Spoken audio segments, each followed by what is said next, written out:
Hello, students of popular music in the United States. Obviously, I'm Ben. I'm your instructor again. You've seen a lot of me on the lectures by now, I hope. And I hope you've been enjoying the readings and the listenings as well. I'm putting up a video, just a quick one here because you've got a deadline coming up on Wednesday, and I wanted to maybe just offer a couple of little hints or some suggestions on how you might approach the listening response assignment. You've got plenty of information to work on, and I've got some guidelines and some sample listening responses on the web.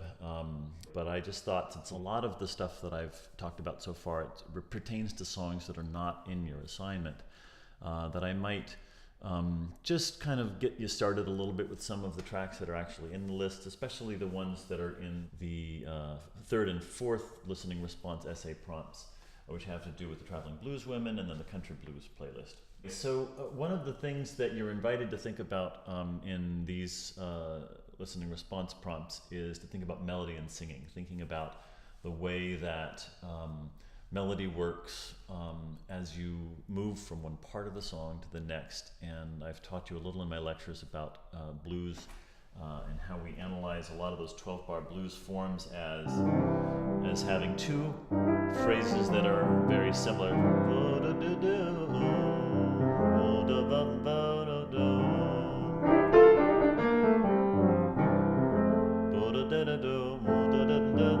Those two phrases that I just sang, they're relatively similar, and they're a little bit different from one another, and they make up the first two phrases of most standard 12-bar blues forms, especially in this time. But you know, the forms in these listening lists, they don't conform to that.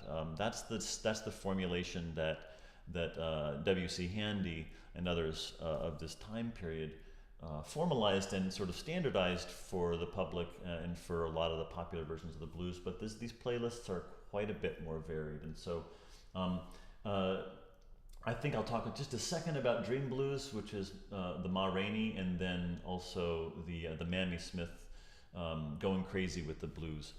And so if you'd like, go ahead and pause right now and go and quickly listen to those tracks, or remind yourself of your notes if you've already listened to them. And then come back and listen to the rest of this video, where I'll just talk a little bit about what I would suggest you think about as you approach these songs, and then you could apply that thinking to the other songs in the list. So Dream Blues, Ma Rainey's Dream Blues, it's really cool. It's a lot of tremolando strumming of guitars and mandolins and other plucked string instruments. It sounds like a full orchestra. I'm not such a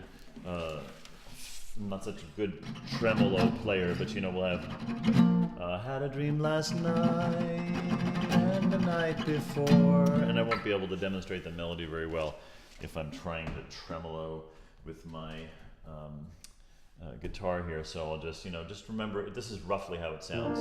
It's had a dream last night and the night before, had a dream last night and the night before. And what you'll notice here is that there's two phrases right in a row, and you can probably tell by the fact that the lyrics are repeated that those are going to be your A and then your second A. So let's count through them really quickly. Had a dream last night, 2, 3, 4, 2, and the night before, 3, 2, 3, 4, 4. Had a dream last night, that's the fifth bar, and 6, and the night before, 7, 2, 3, 4, 8. So you might not have come up with those particular ways of counting right away at the beginning. You might have counted a little bit slower, and as I said in my lecture, it's okay if you count at different speeds. But in this case, if you wanted to count 12 bars at a slower beat, it might be like 2 beat bars. So that's why I'm counting a little bit faster, to show you where the 4 bars are. Had a dream last night, 2, 3, 4, 2, 2. And the night before, 3, 2, 3, 4, 4. Had a dream last night, and here's 5, 6. And the night before, 7, 3, 4. So it's counting at a little bit faster tempo than you might expect, especially with such a slow song. And we'll find that that makes a lot of sense to have those two phrases there, but you might notice that Had a dream last night and the night before. The second phrase, had a dream last night and the night before, is actually quite different from the first phrase melodically. It's shaped very differently. Don't be thrown off by that. It has the same basic rhythm because it's the same words mapped over the bars in the same way, so we just call that A and then A prime. But you'll notice that the third phrase is even more contrasted from the first two than the first two were from each other, and that's why we can give that one the label B. Again, something that you'll get more and more used to as we go along. Don't expect to have that completely clear or to feel like that's really solid in your head right now why we would go AAB with those particular labels, but just giving you another example.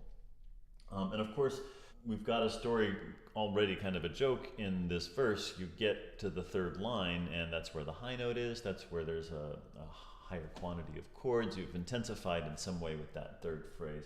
Gonna get drunk tonight, I won't dream no more. Don't forget that you can think also about what's the difference between art music and folk music. Think about the differences between, say, how we expect art music to be expressive, what kinds of predictability or evolution we expect, and think about the way that sometimes folk music, even though the lyrics change, even though the verses change radically from one to the next in terms of what's being expressed, what the emotions are, which character is speaking or which character we're supposed to sympathize with. Sometimes the melodic expression and the expression of the singer stays very, very steady as kind of an anchor, and that, to me, that can be even more emotional. Romantic music the expression changes with each part of the melody, but to me it can be even more emotional when the expression stays the same and the lyrics change, because there's a kind of a tension between them. Anyway, something to think about with all of the tracks in this listening list. Let's see here. Mamie Smith's Going Crazy with the Blues is not a 12-bar blues form, and there are quite a few in this list that are not 12-bar blues forms, so don't try to sort of put a round peg in a square hole. You get two opening phrases here, and I'm not going to analyze it for you, but just, my head is reeling, oh what a feeling, and something hurts my brain. And then the second phrase, feels just like screaming, I'm like a demon, I feel I'd go insane. So you notice that those two phrases, especially if you watched the keyboard there, you'll notice that the chords are not exactly the same. If you listen to her melody, I feel I'd go insane, it's a very different melody at the end of that phrase than at the first one. So I want you to think, if you were analyzing a song like this, is the contrast between those two phrases, they're a little bit different, is that enough to kind of call them really different phrases in terms of like how you would label them? Or are they just versions of the same thing with a little variation? And of course, when you move to the next phrase that starts around 32 seconds, if you knew what I'd gone through, you'd feel the same way too. If this were a 12-bar blues, that'd be the end, that'd be the punchline. But if you listen carefully here, you'll see that's not the punchline at all. It's just a transition. And that melody, that's the phrase there that begins at 32 seconds, if you knew what I'd gone through, you'd feel the same way too, is really just kind of a bridge into the chorus. It's contrasted from the first two phrases, but we're still headed somewhere even more contrasted. I'm going crazy with the blues since I heard heartbreaking news. And I'd like you to think about the first chord right there. It's around 41 seconds when she sings the refrain. That's the title of the song, is in that line, so you kind of know it's like a chorus or a refrain. When she gets there, she sings this chord. The band plays this chord underneath her melody, and that chord's going to come back a lot in this song from the rest of the song. And I'd like you to explore, how does Mamie Smith use that song? Is it that chord? Is that chord a stable chord? Does it feel resolved? Or does it feel like it's pushing towards something else? Does it come when you would expect it to come? And does it add a particular drama, or does it change, does it help inflect the comedy or the drama of the lyrics going forward through the rest of the song? Let's see, I guess the last thing I'll just talk a little bit about, in case you're interested, I played a little bit and talked a little bit about the sort of Piedmont style of guitar playing in the country blues playlist. Performers like Mississippi John Hurt in Stagger Lee and like Blind Blake and West Coast Blues, those performances are not as simple or as easy as they sound. And just, you know, if you kind of think about, go back and listen to Stacko Lee a little bit, and I'll play a little sample. I can't play as well, but he's got two different things going on with this guitar. You got this kind of thumb that's alternating between a couple of strings. That's the home chord. But that's not the only, he's not just doing this, he's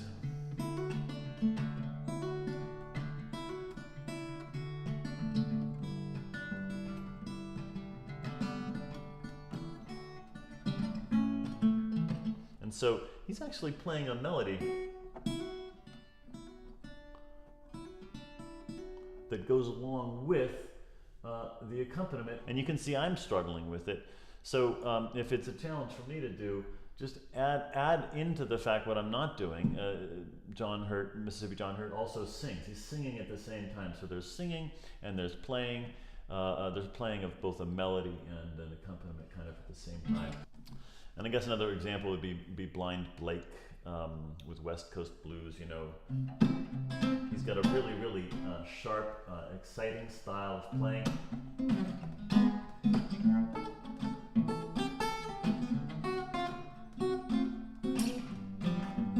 I'm not really doing it justice, but you know, he has a lot of clever stuff that he does. And then you'll see a little bit later in the tune that there's a sharp attack goes along with some melodic playing at the same time, and he's able to handle both of those things at once. So just take a little bit of a chance to sort of notice that the singer-songwriters associated with that Piedmont style, one of the sort of pleasures people would have had of listening to that music would be to just notice the virtuosity of the multi-layered guitar playing going along with a very casual speaking voice in in the case of Mississippi John Hurt, going along with that singing, but in Blind Blake's case, this very casual speaking voice, a casual sense of, yeah, I'm just talking to you, I'm having a conversation, and it's a pretty natural conversation, even though my hands are responsible for this complex and clever musical result. All right, so I hope that gives you some more to think about if you're interested in going a little bit deeper into these conversations. I'll be available in office hours tomorrow at 4, and if you're interested, open the office hours link to see me on Zoom tomorrow for more conversation. And I hope you're having a good time so far. Keep in touch.